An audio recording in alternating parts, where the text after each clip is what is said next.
Assalamualaikum warahmatullahi wabarakatuh. A'udzu billahi minasy syaithanir rajim. Bismillahirrahmanirrahim. Alhamdulillahilladzi 'allama bil qalam. 'Allamal insana ma lam ya'lam. Wassalatu wassalamu ala sayyidina Muhammadin sallallahu alaihi wasallam wa ala alihi wa ashabihi wa jami'i ummatihi ila yaumiz ziham. Subhanaka la ilma lana illa ma 'allamtana innaka antal alimul hakim. Rabbi shrah li sadri wa yassir li amri wahlul 'uqdatam min lisani yafqahu qawli waj'alni waziran min ahli. Amma ba'd. Hadratul ulama wal qurba wa hadratul jamaah Masjid Jami' Nurul Islam Koja, wabil khusus sesepuh dan guru-guru kita, Pak Kiai Damharid, Pak Ketua dan lain sebagainya, semua yang hadir pada malam ini semoga selalu dalam ridha dan naungan rahmat, dikaruniai sehat afiat, panjang umur dan taat ibadah pada Allah Subhanahu wa taala.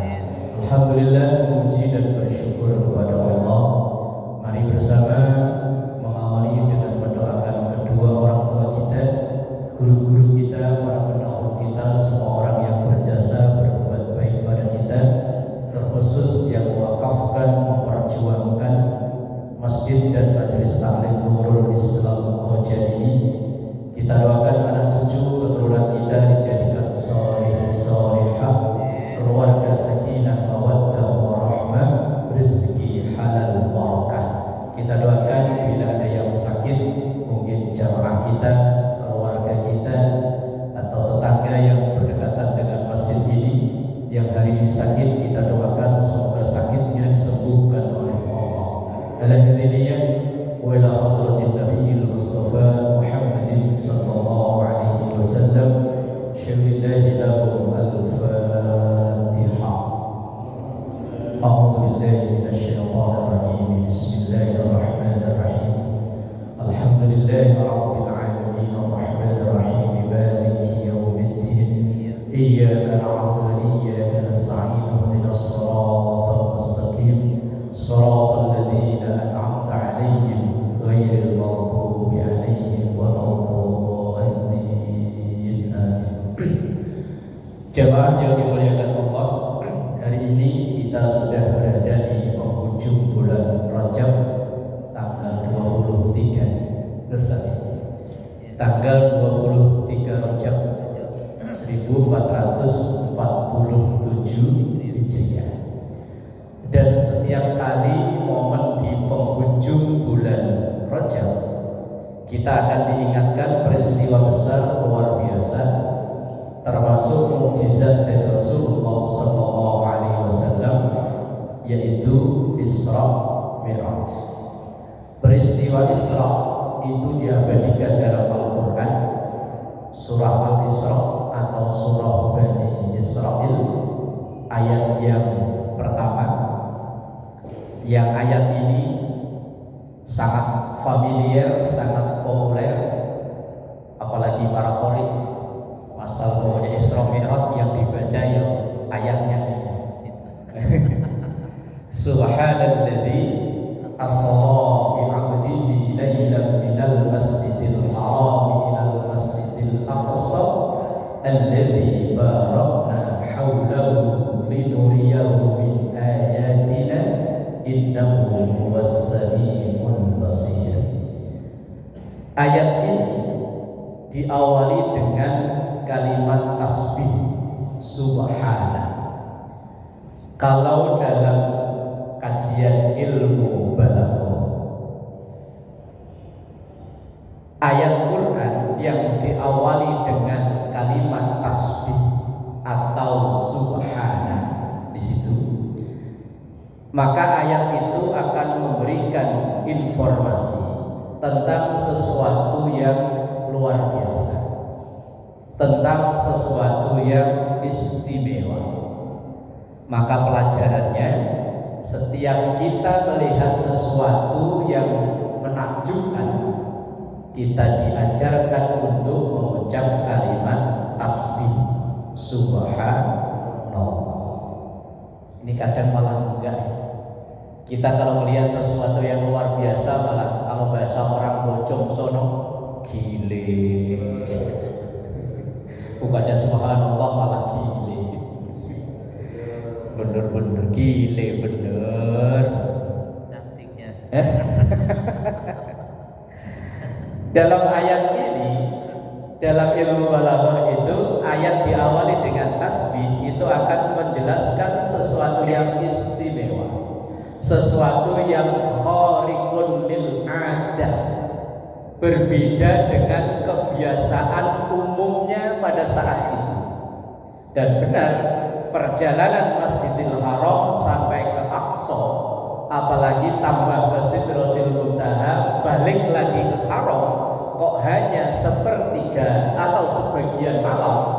Saat itu dianggap sesuatu yang khariqun lil adah, berbeda dengan umumnya. Karena kalau kita baca-baca perjalanan saat itu dari Haram ke Aqsa itu menempuh atau memakan waktu kurang lebih 40 hari. Kalau bolak-balik berarti 80 hari. Lah itu kok cuma sebagian malam. Maka orang yang beriman seperti Abu Bakar As-Siddiq langsung mengimani. Maka namanya Abu Quhafah, dapat julukan Abu Bakar, kemudian dapat gelar As-Siddiq, orang yang mempercayai peristiwa itu. Orang yang ragu-ragu makin tambah kuat ragu-ragunya. Apa iya jalan dari sini ke sono balik lagi kok cuma nggak nyampe separuh? Yang kafir makin menjadi kafirnya. Maka peristiwa itu menjadi peristiwa pembeda. Mana yang benar-benar iman, mana yang ragu-ragu, mana yang kafir. Bagi kita, orang yang hidup di tengah-tengah kecanggihan teknologi seperti sekarang, untuk melogikakan peristiwa Isra Mi'raj itu sangat mudah. Dalam ayat itu kan, alladzi asra, maha suci Allah dan yang menjalankan. Berarti Rasulullah itu tidak jalan sendiri, tapi ada yang menjalankan, yaitu Allah yang punya alam raya sekitar ini. Jadi Rasulullah itu tinggal duduk manis, terima bersih, yang ngejalanin dari awal start sampai balik ke finish lagi Allah. Logika gampang-gampangannya begini, Pak. Itu jam dinding, Pak, yang ada di atas. Itu jarum yang menunjukkan angka jam. Umpama sekarang jam 7, itu akan sampai ke angka 7 lagi, itu butuh waktu 12 jam. Bener ya? Dari 7 ke 7 itu butuh waktu 12 jam. Itu kalau jarum itu jalan dengan sendirinya. Tapi kalau jarum itu jam itu kita yang beli, kalau rusak ya suka-suka kita, wong punya kita. Itu jarum yang paling pendek, yang gemuk itu, dari angka 7, kalau kita puter untuk nyampe ke angka 7 lagi butuh waktu berapa menit? 1 detik juga nyampe, Pak. Tinggal dari 7 ke 7, 1 detik nyampe, Pak ya. Itu kalau itu yang muter kita. Kalau dia jalan sendiri 12 jam baru nyampe, tapi kalau kita yang muter 1 detik nyampe. Itu Rasulullah dari Haram Aqsa balik lagi ke Haram, kalau jalan sendiri 80 hari. Tapi karena yang jalanin Allah, yang punya bumi ini Allah, yang punya alam raya ini Allah, hanya nyampe kayak jam dinding. Itu contoh gampang-gampangan. Kalau dulu almarhum al-Maghfurlah Kiai Zainuddin MZ itu melogikakan semut. Ada semut nyangkut di baju kita.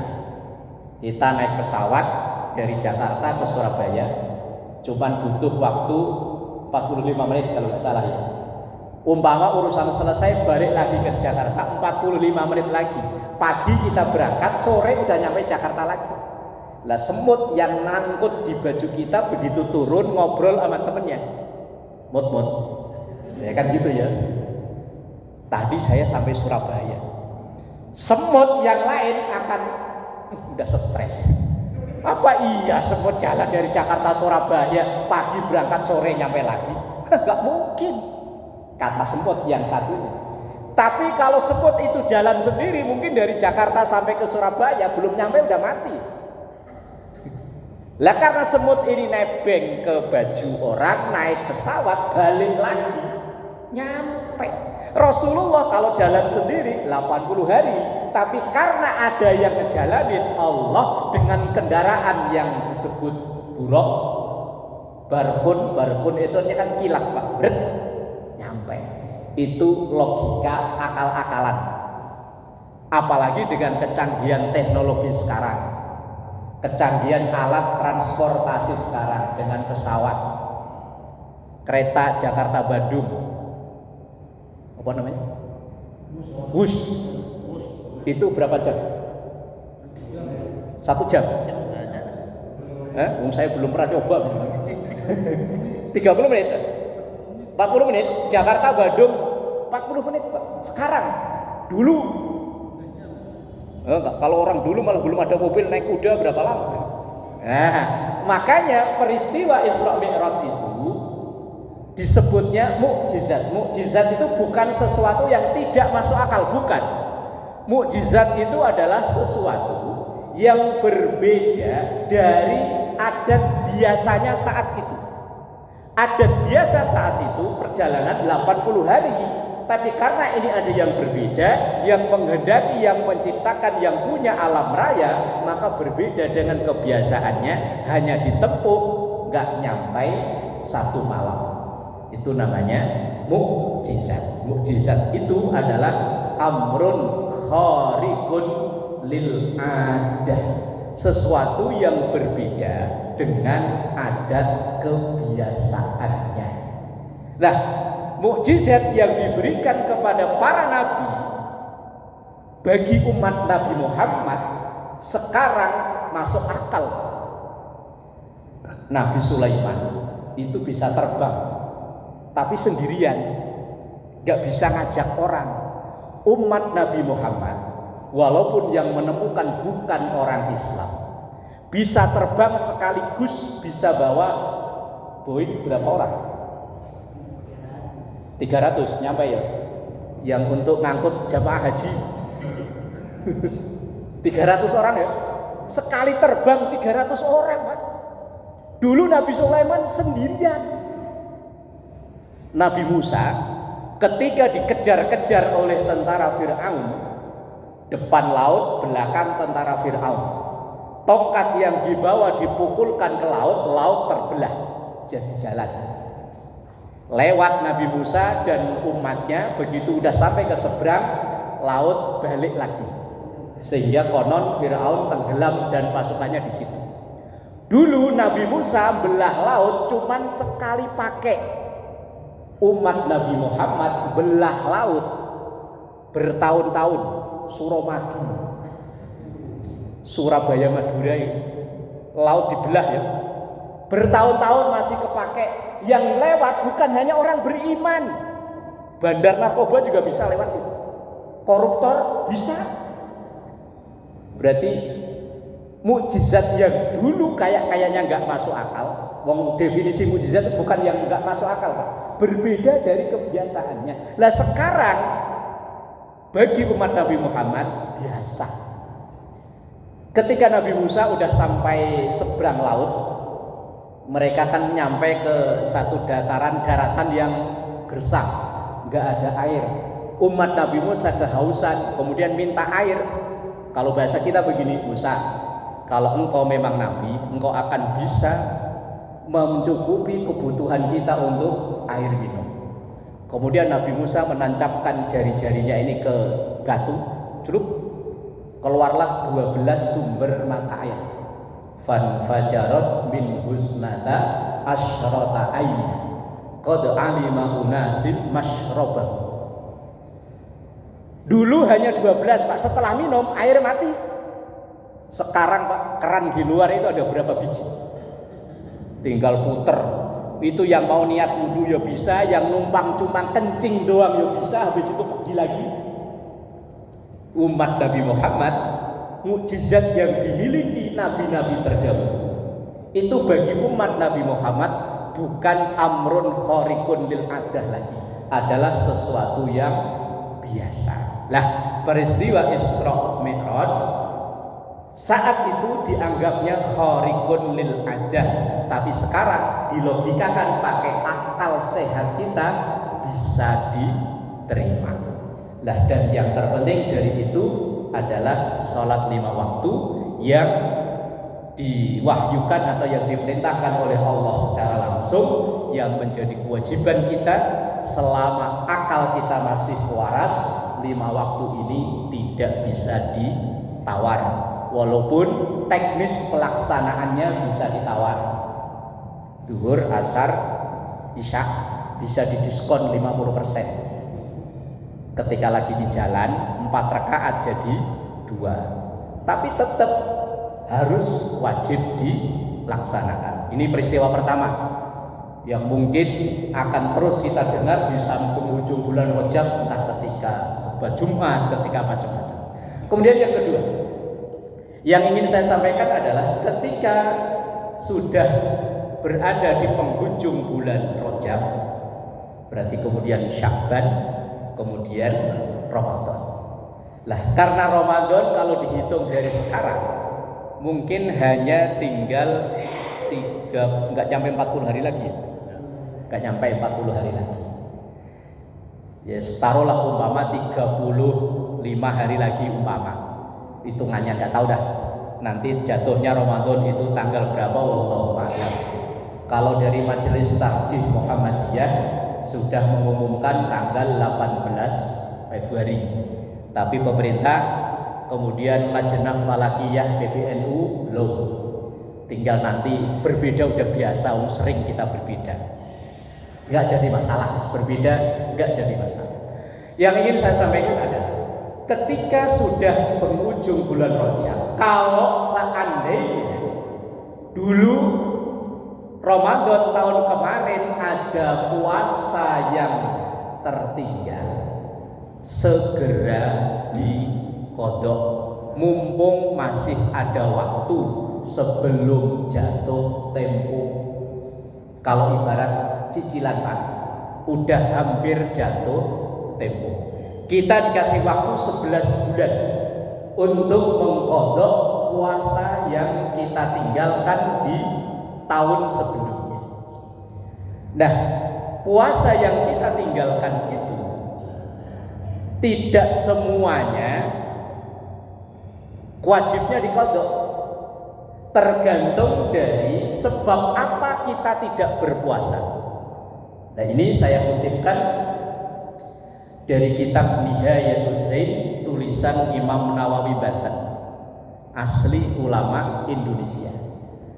Cuman beliau jadi guru besar di sana sampai meninggal di sana, kemudian dimakamkan juga di sana. Biasanya jamaah Indonesia yang melaksanakan haji atau umroh menyempatkan untuk berziarah ke makam Imam Nawawi Banten. Asli orang Banten, orang Tanara. Saya sendiri juga belum tahu Pak Tanara itu sebelah mana. Dengan orang Kulon mungkin tahu kali ya, atau bapak mungkin yang ada asli orang sono udah tahu. Saya hanya baca-baca buku, beliau itu asli lahir dari Tanara Banten. Kata beliau dalam kitab Nihayatul Zain begini, wa'lam annal iftara fi Ramadan arba'atu anwa'in. Ketahuilah bahwa orang yang tidak tidak berpuasa di bulan Ramadan itu ada 4 konsekuensi. Yang pertama, wajib qadha saja. Yang kedua, wajib fidyah saja. Yang ketiga, wajib qadha dan fidyah. Yang keempat, tidak wajib qadha, tidak wajib fidyah, dan tidak dosa. Jadi tergantung penyebab apa kita tidak berpuasa. Ada kalanya yang pertama wajib qadha saja, yang kedua wajib fidyah saja, yang ketiga wajib qadha dan fidyah dua-duanya, yang keempat tidak usah qadha, tidak usah fidyah, dan tidak dosa. Oh, yang keempat kayaknya enak, nggak usah qadha, nggak usah fidyah, dan tidak dosa. Tergantung sebabnya apa kita tidak berpuasa. Yang pertama, wajibnya qadha saja, yaitu wa huwa lil haidhi wan nufasa. Kalau ini kita nggak mungkin, Pak. Haid dan nifas kan nggak mungkin, Pak, ya. Ya kali ada nggak puasa lagi itu bukan menstruasi, mencret. Apa M-nya males.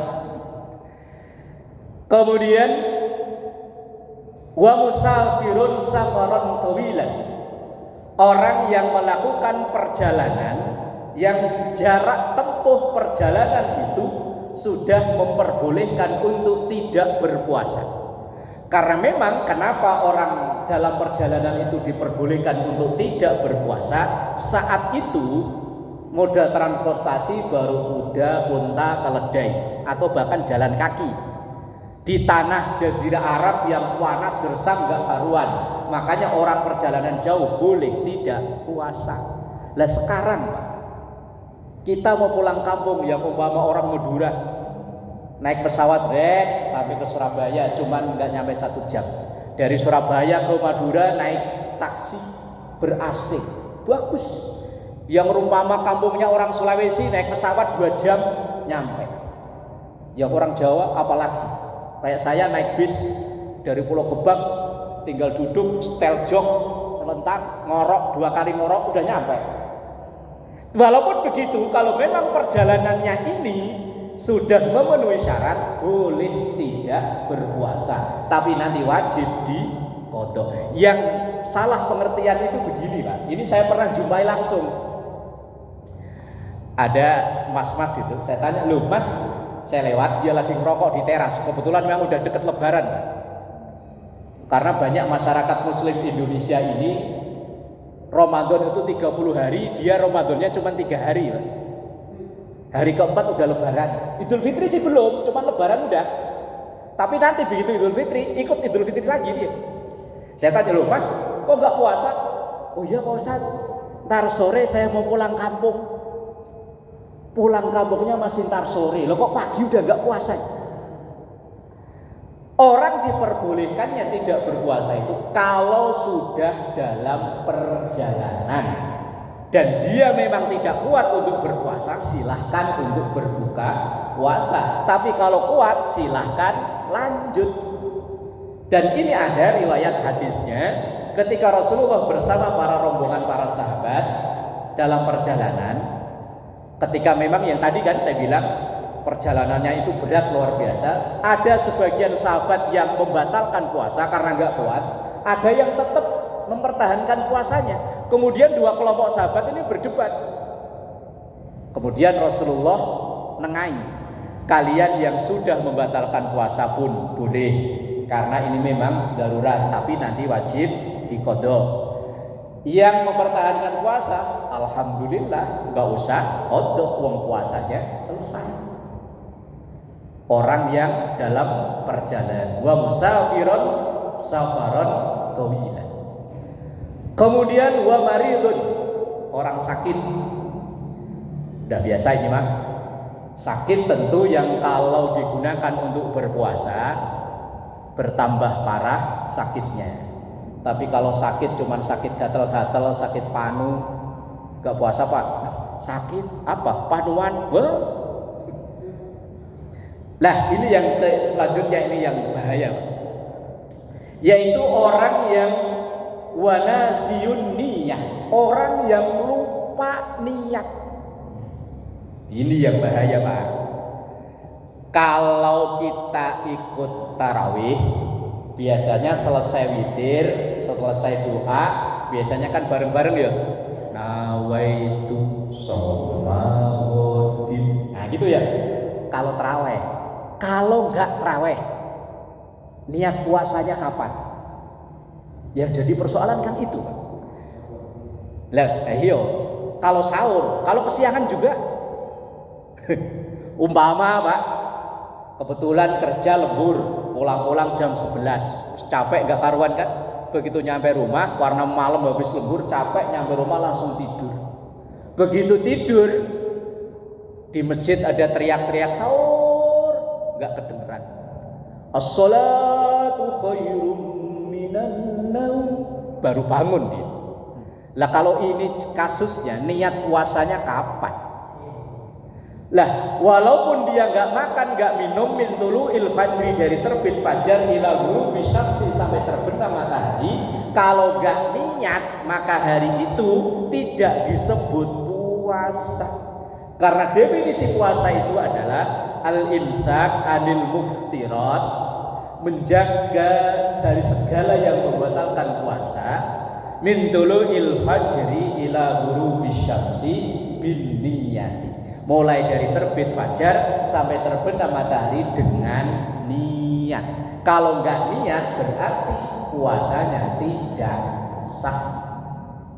Lah makanya Imam Nawawi Banten ini juga beliau memberikan solusi dengan beliau berijtihad ketika awal Ramadan. Umpama ini besok tanggal 1 Ramadan, malam ini kita niatkan puasa jamak atau semuanya, niatnya jamak, pakai bahasa kita aja. Saya niat puasa Ramadan bulan ini, tahun ini, semuanya karena Allah Ta'ala. Seandainya nanti kok di tanggal 20 ada yang kasus kayak tadi, udah ada niat di awal. Lah nasyun niyah ini termasuk yang membatalkan puasa, walaupun nggak makan, nggak minum, tapi kalau tidak niat sama saja dengan tidak puasa. Lah kalau pas bangun masih kebagian sahur, ya silahkan. Walaupun ada hadis dalam kitab Minhajul Muslim, itu bunyi hadisnya, malam yubayyitin niyah fala siyamalahu. Siapa yang tidak menginapkan niat dari malam hari, maka fala siyamalahu, puasanya tidak sah. Nah itu yang wajib diqodok saja, gak perlu fidyah. Kemudian yang kedua, wa mujibun lil fidyati faqat, wajibnya hanya fidyah saja, gak perlu qodok, hanya wajib fidyah. Siapa itu? Wa huwa syaikhun kabirun la yutiqus shaum. Yang pertama, orang yang sudah lanjut usia, yang sudah tidak mampu lagi untuk puasa. Lanjut usia itu ukurannya bukan angka usia, bukan angka umur, Pak. Karena ada orang di usia 70 tapi masih energik, daya ingatnya masih bagus, fisiknya masih kuat. Ada orang yang kadang umur belum nyampe 60, fisiknya udah nggak kuat lagi, penyakitan mulu. Lah seandainya ini terjadi, maka wajibnya hanya fidyah. Atau mungkin dia fisiknya masih bagus, Pak, fisiknya masih kuat, cuman daya ingatnya bermasalah, alias pikun. Sahur bareng, sahur sama anak, sama mantu, sama cucu. Begitu anaknya berangkat kerja, mantunya kerja, cucu sekolah, sarapan dia. Begitu ketahuan cucunya, kok makan? Ya emang nggak boleh makan, bukan Ramadan ini. Apa iya? Nah, orang yang sudah pikun kayak begitu itu wajibnya fidyah, nggak wajib qadha. Atau sebaliknya, daya ingat bagus tapi fisiknya nggak kuat, ya wis, wajibnya hanya qadha, fidyah saja, mohon maaf. Jadi syaikhun kabirun la yutiqus shaum, orang yang sudah lanjut usia dan tidak mampu lagi untuk berpuasa, maka wajibnya hanya fidyah. Kemudian yang kedua, wa maridun la yurja birruh, orang sakit yang secara medis sudah tidak bisa diharapkan kesembuhannya. Berarti ini yang tahu ya dokter, Pak ya. Begitu umpama dicek ke dokter, waduh penyakitnya ini udah stadium akhir lah, stadium mentok, kayaknya udah nggak ada harapan untuk sembuh. Kok seandainya itu terjadi di bulan Ramadan, maka puasa yang ia tinggalkan itu wajibnya hanya fidyah saja. Jadi yang berkewajiban hanya fidyah saja hanya dua, yaitu orang yang sudah lanjut usia yang tidak mampu lagi untuk berpuasa, dan orang sakit yang sudah tidak bisa diharapkan kesembuhan secara medis. Walaupun kalau Allah menghendaki sembuh, ya idza arada syai'an ayyaqula lahu kun faya. Itu yang kedua. Kemudian yang ketiga, yaitu wa mujibun lil qada'i wal fidyah, yaitu wajibnya qada dan fidyah dua-duanya. Untuk siapa nih?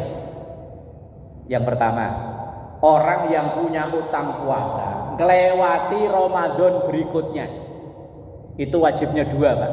Ya qada ya fidyah. Umpama Pak, mohon maaf, dulu kita waktu muda agak bader-bader dikit. Di rumah ya sahur bareng sama anak sama istri, begitu nyampe ke tempat kerja ganti sahur rapat. Ya sahur sih sahur, teman sahur rapat.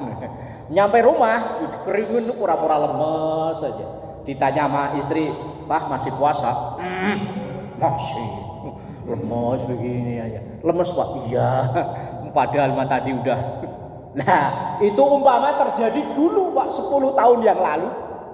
Kan udah lewat nih. Begitu sekarang kita udah mulai ada perbaikan, ya Allah, dulu-dulu saya sering begitu. Wajibnya qada plus fidyah. Itu dulu umpama begitu, Pak, umpama. Kalau enggak ya alhamdulillah, umpama wong wong kayaknya itu, Pak. Umum awam masyarakat muslim Indonesia itu kecilnya ini baik, Pak. Ya rajin ngaji, rajin ibadah, ya puasa rajin. Begitu nanti lulus sekolah SMA itu udah mulai oleng. SMA mulai oleng. Begitu dapat kerja oleng beneran. Begitu nanti udah usia 40, 45 itu udah jalan mulai lempeng lagi, Pak. Lempeng lagi, pelariannya ke masjid, ke musola. Makanya rata-rata majelis taklim itu yang hadir ya usia segini, Pak. Yang usia muda-muda begini ya jarang. Rata-rata, Pak, ya enggak semuanya, rata-rata. Lah umpama dulu waktu oleng itu, lah kok sekarang udah mulai ada perbaikan, maka wajibnya dua, ya qada ya fidyah. Wah, lah umpama, Pak, kebanyakan gimana? Semampunya.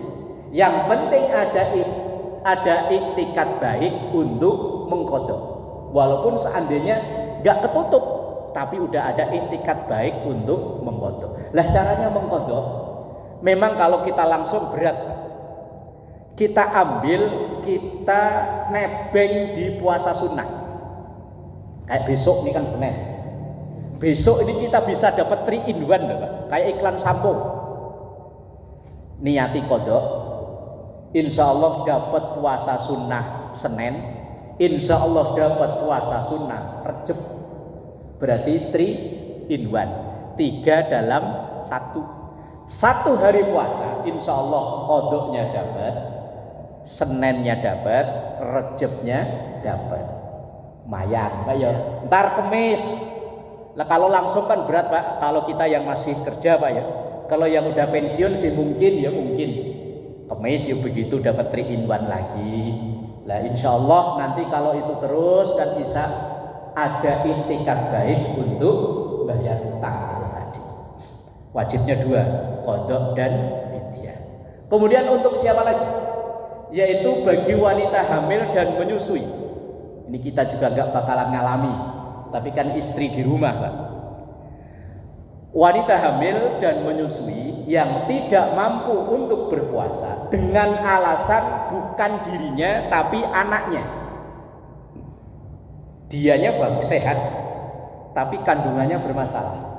Dianya sehat cuman anak yang disusui bermasalah. Maka silahkan tidak berpuasa, tapi nanti wajibnya 2, qadha dan fidyah. Cuman ini saya pernah ditanya, ya memang problem juga, Pak. Ada orang nanya begini, Pak Ustaz, tempo hari waktu saya hamil nggak kuat puasa karena memang kondisi saya yo nggak bagus, kondisi anak ya nggak bagus.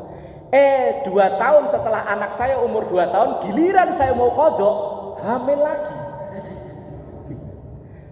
Nah, terus kemudian 2 tahun berikutnya mau qadha, hamil lagi.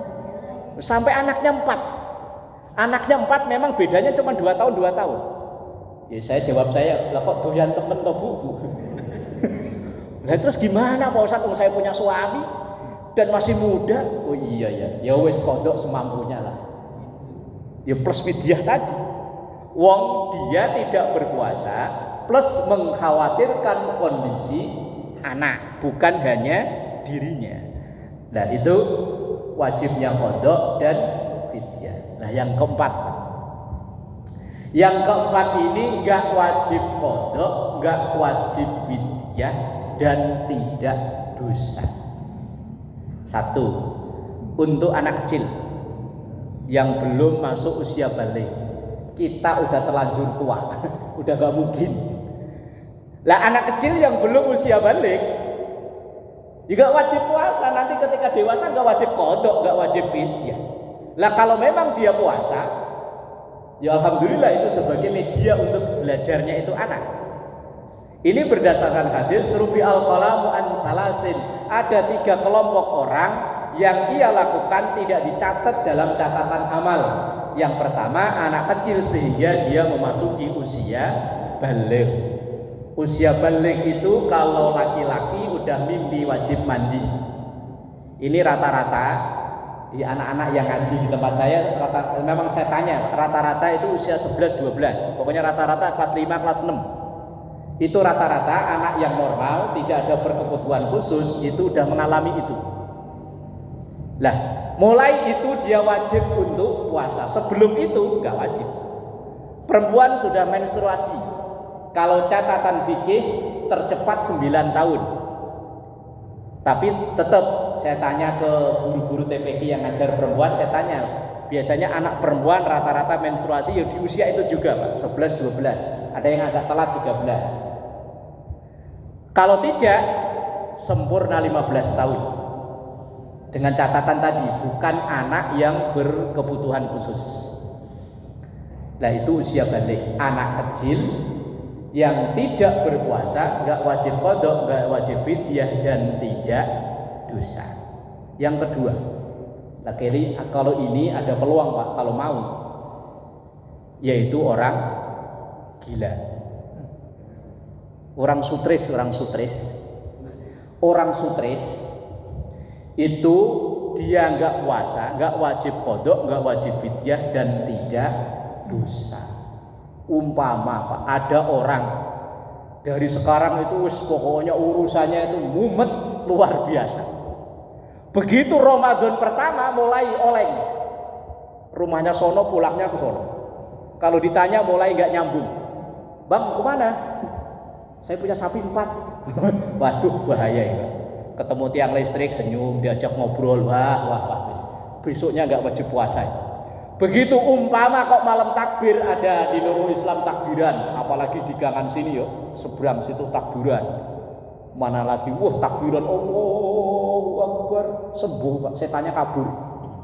Umpama itu sebulan full dia nggak puasa, nggak wajib qadha, nggak wajib fidyah dan tidak dosa. Makanya orang gila itu bebas. Yang mau nyoba silahkan, masih ada waktu sebulan lebih dikit. Loh yang sutris saja pengen sembuh.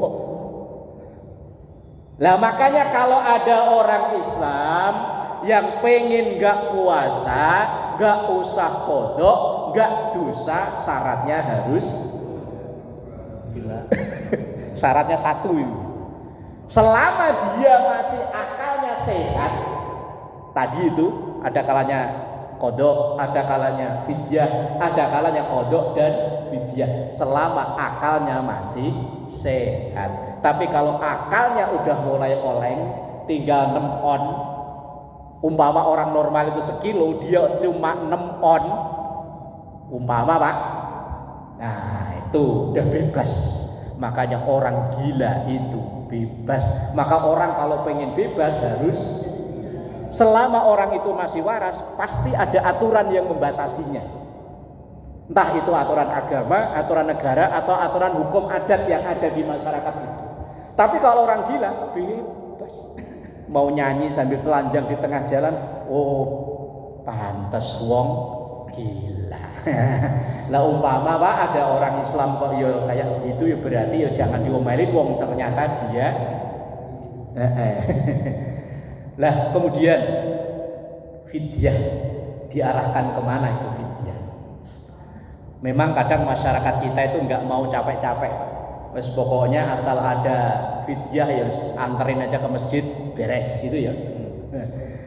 Sebetulnya Pak, yang paling afdal untuk menerima kalau seandainya kita nih orang yang berkewajiban untuk fidyah dengan alasan berbagai macam hal tadi, adalah keluarga terdekat.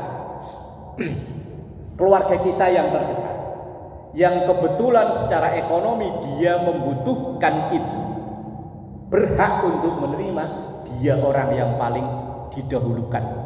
Sebelum diserahkan ke orang jauh, sebelum diserahkan ke pengurus masjid, ya sama nanti disalurkan kembali ke keluarga kita terdekat.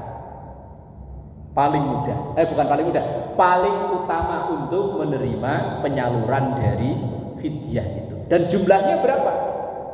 Dalam sehari puasa yang ditinggalkan itu nggak nyampe 1 kilo aslinya Pak. Hanya 7, sekian on gitu. Lah kalau nimbang 7, sekian on kan malah susah. Dia lempengin sekilo. Kalau memang 7 sekian on itu fidyahnya, lebihnya adalah sedekah.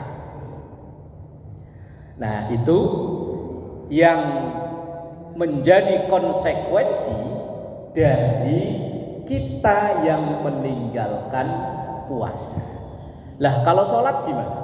Memang ada sebagian masyarakat, saya juga pernah jumpai, sholat ketika ada orang meninggal, sholat yang ia tinggalkan itu diganti dengan fidyah, dengan sejumlah beras.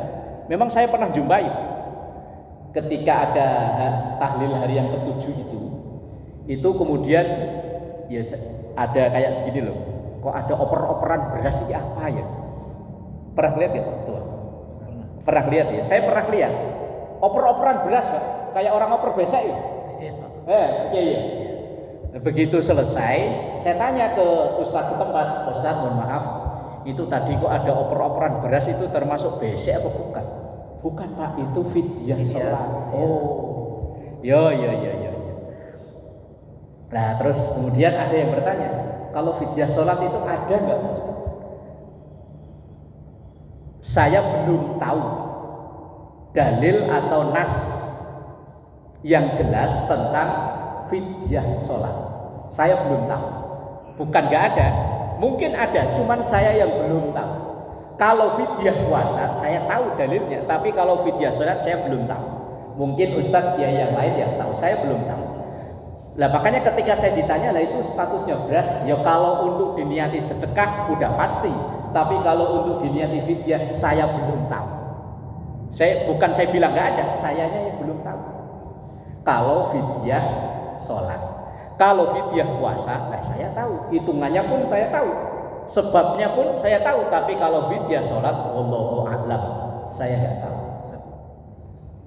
Fidyah itu spesifikasinya ada yang mengatakan penggantinya itu dihitung dari sehari dia makan, ada yang seperti itu, atau memang harus wajibnya 7,5 on beras?